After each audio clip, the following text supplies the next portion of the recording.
চাহ খাব পাওঁ নে আহি যা হৈছে ছাৰ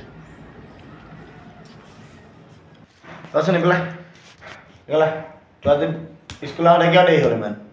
হা ছাৰ মানে কি হ'ল আজি আমাৰ ঘৰত মানে মা দেউতাই কাজিয়া লাগি আছিলে সেইকাৰণে মোৰ আজি অহা দেৰি হ'ল ছাৰ কথা কওঁ তই হা মা দেউতাক কাজিয়া লাগি আছিলে তোৰ তাতে কি দেৰি হ'ল নহয় মানে ছাৰ মানে মোৰ স্কুলৰ জোতা পাত যে এপাত মাহঁতত আছিলে এপাত দেউতাহঁতত আছিলে সেইকাৰণে মোৰ স্কুললৈ আহিব স্কুললৈ অহাৰ কাৰণে দেৰি হৈ গ'ল ছাৰ বহ তোৰ পৰা শান্তি নাই বহ অঁ ছাৰ বহিছোঁ ঠিক আছে বাৰু দেই তহঁতি কবিতা এটা মাত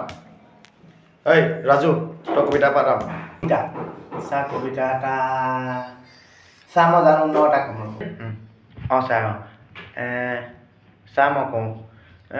শুৱনি আমাৰ ভৰা গাঁওখনি ধুনীয়া মেমে ভৰা তাৰে জনী পতাব নোৱাৰা কিহনো ডেকা ল'ৰা চুপ মনত থাক অঁ ছাৰ কবিতা